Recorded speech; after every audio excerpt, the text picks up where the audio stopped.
Hi.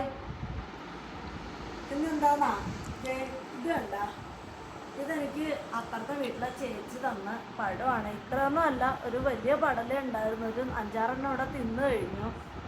ഇത് ഞാൻ ആദ്യം ഇത് പൂവമ്പഴമാണെന്നാ വിചാരിച്ച, പഴുക്കാത്ത പൂവമ്പഴം 2 ദിവസം ഇരിക്കണമെന്ന് വിചാരിച്ചാണ്. ഇന്നലെ തന്നതാ. ഇന്നലെ രാത്രി ആയപ്പോൾ തന്നെ നിറം മാറി. പക്ഷെ ഇത് തിന്നു നോക്കിയപ്പോഴേ ഈ പഴത്തിൻ്റെ പ്രത്യേകത എന്താണെന്ന് മനസ്സിലായതേ. ഇതുണ്ട, മഞ്ഞ നിറമാണ് ഇതിൻ്റെ തൊലി.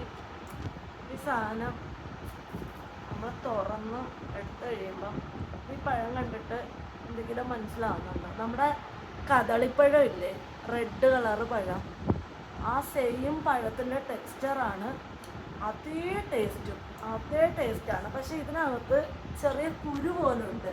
ചില പഴത്തിനകത്ത് ചെറിയ കുരു ആയിരിക്കും, ചിലതിനകത്ത് നല്ല കറുത്ത ഡാർക്ക് കുരു ഉണ്ടാവും.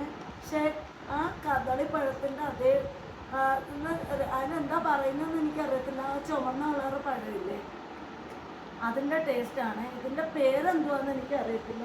ഈ പഴത്തിൻ്റെ പേര് ആർക്കെങ്കിലും അറിയാമെങ്കിൽ പറയണേ.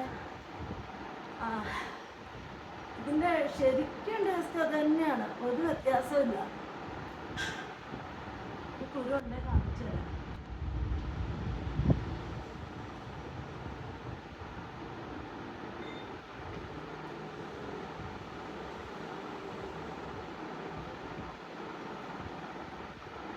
ഞാൻ ഇന്നലെയൊക്കെ തിന്നതിനകത്ത് എനിക്ക് കുരു കിട്ടിയായിരുന്നു. ഇതിനകത്ത് കുരു കാണുന്നില്ല.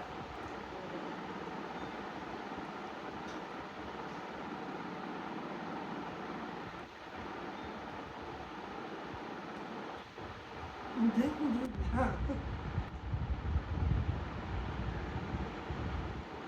എന്തായാലും ഈ പഴത്തിൻ്റെ പേര് എനിക്ക് ആർക്കെങ്കിലും അറിയാമെങ്കിൽ പറയണേ. നിങ്ങൾ ആരെങ്കിലും ഈ ടേസ്റ്റുള്ള ചുമന്ന നിറത്തിലുള്ള തെരി അല്ലാതെ ഇങ്ങനെ ഈ കളറിൽ,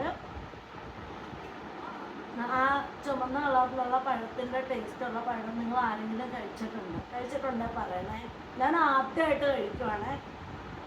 ആർക്കെങ്കിലും എൻ്റെ പേര് അറിയാമെങ്കിൽ ഈ വാഴയുടെ പേരും പറയണം. പിന്നെ ഇതിൻ്റെ കണ്ണ് ആരുടെടുത്തെങ്കിലും ഉണ്ടെങ്കിൽ അതും പറയണേ. ഞാൻ ആ ചേട്ടൻ്റെ അടുത്ത് ചോദിച്ചു. അപ്പോൾ അവർക്ക് കോട്ടയത്തുനിന്ന് ഇവിടം വരെ എൻ്റെ കണ്ണ് കൊണ്ടുതരാൻ ബുദ്ധിമുട്ടാണ്, എങ്കിലും നോക്കട്ടെ എന്ന് പറഞ്ഞിട്ടുണ്ട്. അപ്പം നിങ്ങൾ ആരെങ്കിലും ഇത് കഴിച്ചിട്ടുണ്ടെങ്കിൽ പറയുക, എൻ്റെ പേരറിയാമെങ്കിൽ അതും പറയുക. മറ്റൊരു വീഡിയോ കാണാം. ബൈ.